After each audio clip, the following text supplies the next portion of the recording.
What's up, guys? Admiral here, talking today about properly configuring the controls for a couple of the mods that we're going to be using in the 42nd Armor for our upcoming Operation Flaming Thunder. So what you're going to need to do is you're going to need to be in-game to configure all of your mods, controls, and things like that, which is no problem. Just make sure you have all the mods installed and set to activate. Start the game. You can just go into editor for this, spawn in like a rifleman or something, and then click preview. And then once you get into game, just press escape to open the menu, come over here, click configure, go to controls, and we can begin. Now, a few things that you're going to need to change in order to use the preferred control scheme are the following. One, you're going to need to come to common, and this is still in vanilla game controls, and find diary. Alright, and I think by default it will be J. If you want it open, P will be ultimately unused, but diary doesn't do much, so if you want, you can just delete it and then click OK. And then there's not much else in here, so the next thing we're going to do is we're going to go to the command menu, go down command menu. You're going to see a lot of other stuff. If you want to use your function hotkeys, I suggest just deleting these. They won't do anything against real players. They'll just make the AI react. And so if you want to keep them, that's fine. Some of these, like the select team stuff, come with multiple different commands. So if you want right shift for something and then your function keys, feel free to delete these commands. Anyway, what you're going to need to do is each of these command menus is going to have one of the numbers, not a number pad number, but your number keys at the top of your keyboard configured. You need to go into each one of them, hit it, delete it until they're all gone.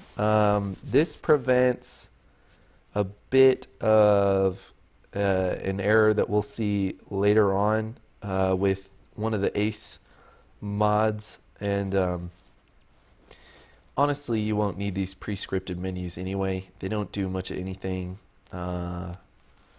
Anyway, so now we're ready to begin configuring our mods. So what you're going to do is go down here and select configure add-ons, and it'll bring up all your different mods. If you go and select the add-on, Ace3 comes in several different modules because it has a lot of different components to it and a lot of different controls. We'll start with Task Force Radio though. So what you're going to do is just right here at the beginning, if you look, open SW radio menu, that's your shortwave radio. Open LR is long range radio menu. I like to configure these to the same key.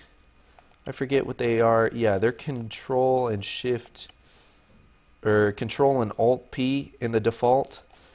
I like to bring them closer to my left hand, so I configure them as shortwave radio control or Shift Q and long range radio control Q, and that way I can hit them both pretty quick with just the left hand. I don't have to go reaching across my keyboard. A suggestion that you don't necessarily have to do is in the Vietnam mod we won't be using shortwave radios. So anyone who's a radio operator, you're going to be using your long-range radios. So if you don't want to have to hit control and your numpads, Feel free to switch these out, though I do suggest not leaving them blank, because if at any point you go to another Ace3 enabled server, you'll be just a bit confused as to why your radio isn't working until you go back into your controls and look at what you did. Another thing that's going to be important is your speaking volume. I set this to control tab, but that's because tab is my direct chat. Or it's configured to be direct chat in Task Force Radio, which works a little differently than in-game voice over IP. How direct chat in Task Force Radio works is caps lock will be how you use your radio. And control caps lock is your long range radio. Once again, you can switch those. But whatever you set as your push to talk in TeamSpeak becomes your talk over direct. Essentially your talk, your transmit, but not over a radio in game. So I set my push to talk to tab in TeamSpeak, and then I like having control tab be my speaking volume, so that all I have to do to change my volume is just move my pinky down and hit control. But I mean, that's just suggestive. Next, we're going to go to Ace3 equipment. There's not much in here that really matters because we're not going to be using IR lasers or night vision goggles or the like. The one thing I would keep my eye on is the range card and the show protractor, just because those can be useful for in-map navigation, or the protractor could be useful for in-map navigation, and the range card is useful if you're using one of the Ace3 mortars or artillery units. Otherwise, not much else in this set of controls really matters. So let's go to Ace3 Common. Alright. Wiping your goggles and tapping the shoulder. Wiping the goggles is going to be more important because in Ace, when you're near things like explosions or down in dust or mud, it'll actually obscure your vision. And so I actually suggest switching these and making this one Shift T and tap shoulder, Control Shift T. I mean, that's up to you, but tap shoulder doesn't really do much of anything unless you're communicating non-verbally. Open medical menu, it's H, but that's also your default activate handheld devices. Also, the medical menu can be accessed through the interaction keys. Speaking of interaction keys, there'll be left windows and control left windows by default. I actually set those to J and self-interaction to Shift J. You can set them to whatever you need to, but this is also why we got rid of our diary earlier. I like having it a little more in the middle, and since J on your keyboard should have a touch typing mark on it, which is like a small bump on the key so your hands can you know where you are on the keyboard. It's just easy to find when you're not necessarily looking at your keys. Now we'll go down to Ace3 weapons. This is why I wanted you to wipe your preset command lists, is because the quick weapon selection without having to go through um, the scroll menu can be really nice. I mean, I configured a lot of these. You don't necessarily have to. I would definitely consider switching between your frag and non-frag grenade options. It'll still be Control G by default, but sometimes it's just a little easier to know that 6 is your frag and 7 is like your smoke or something. Safe mode, you're gonna need to set that to something, and by default it's a button combo. It really doesn't need to be. If you set it to your bracket and set your fire mode selector to another bracket or the other bracket, that just, I don't know, I think it simplifies it. Safety is going to be important, especially when you're trying to interact, because using the interaction menus, you're going to be clicking a lot, and if you accidentally click outside of the interaction menu, you don't want to shoot whoever you're trying to interact with, especially if it's a medical sort of stuff. You'll just end up causing more wounds. So having the safe nearby is it's pretty nice.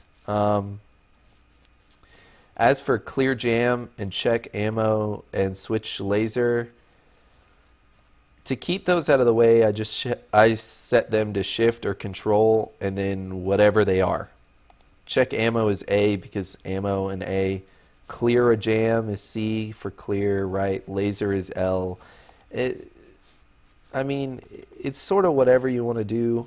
I don't suggest setting check ammo to shift A, because if you're holding shift to run and you need to strafe to the left, that'll start messing you up. So I'll keep that on control A.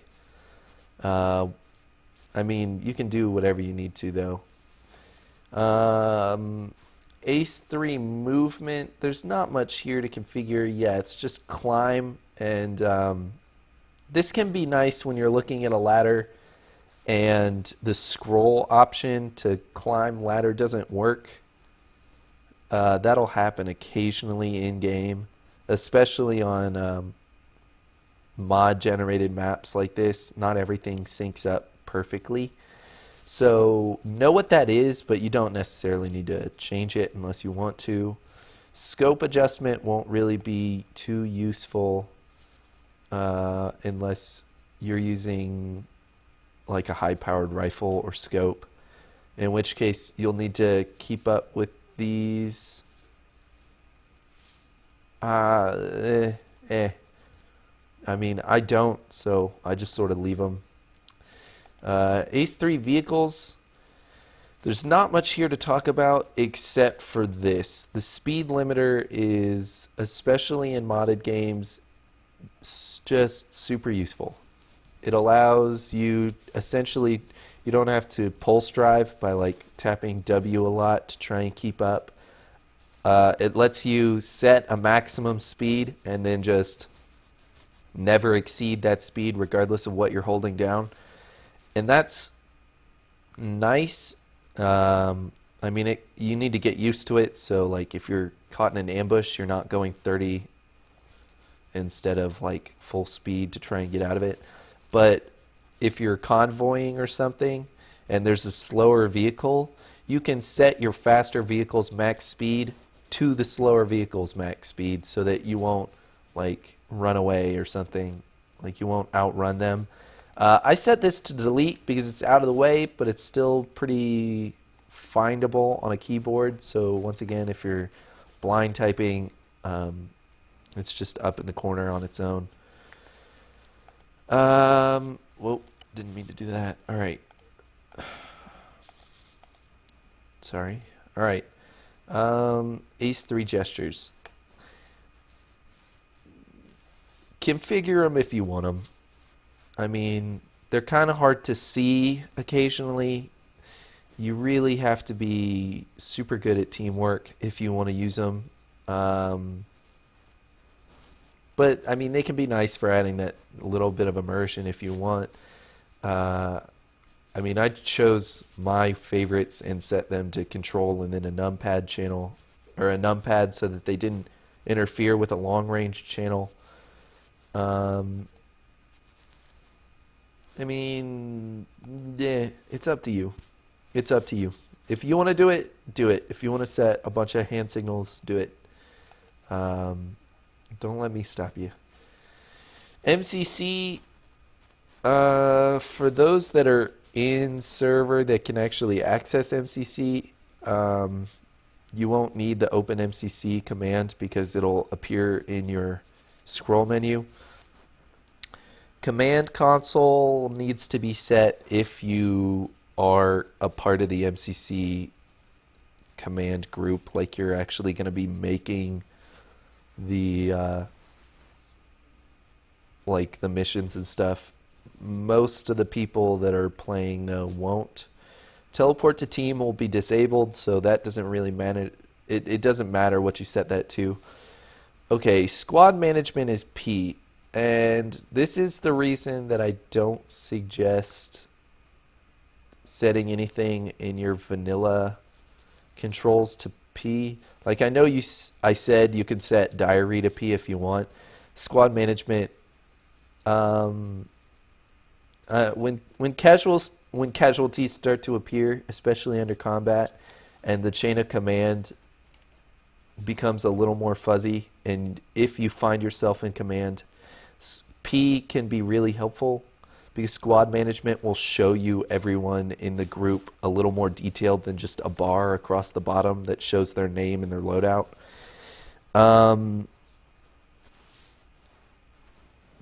Keep it whatever you want it to. I didn't change it.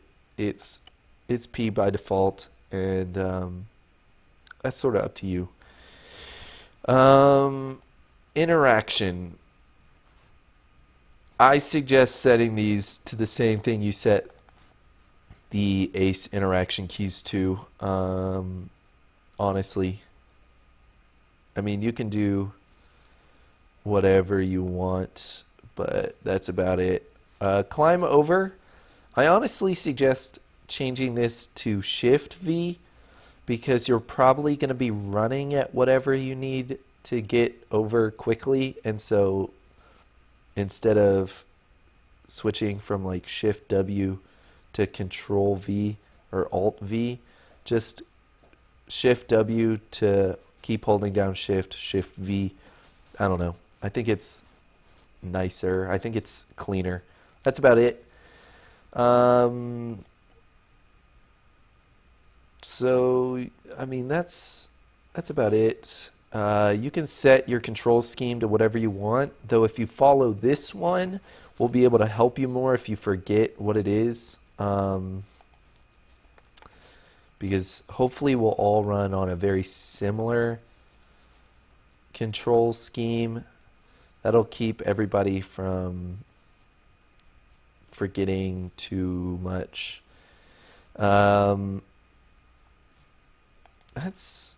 That's about it, guys. Can't wait.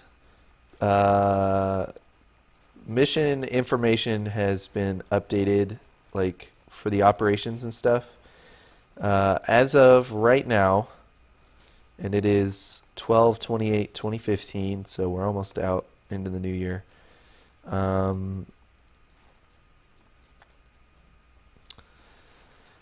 This coming weekend, which is the 1st through the 3rd of January, will be our first boot camp weekend. So we're going to be doing our basic training and getting everybody comfortable with playing the game for the new guys, and comfortable with using the mod for the guys who are more experienced. And then we'll have a week of practice or break, and then our second boot camp weekend will be January the 8th through January the 10th, once again in the new year. That'll be making sure everybody knows proper group tactics, proper smoke, proper call signs. It'll be a more advanced class to get us ready. Then more scattered training throughout the following week, with our first operation, I believe, being Saturday the 16th of January. Don't know exactly what time yet, but that's about when it's going to be. And so if you want to be a part of it, what you're going to do is go to bluedrake.com, or I think it's a .com. It might be like a .org, whatever. I'll leave a link in the description. Go to the 42nd Armor, and there's a sign-up page in there that you can find pretty easy. I'll be recording it, or recording the operations, and probably also recording boot camp as well. So we'll see how well it goes. And that's about it, guys. Best of luck. Hope everybody had a Merry Christmas. And see you on the battlefield.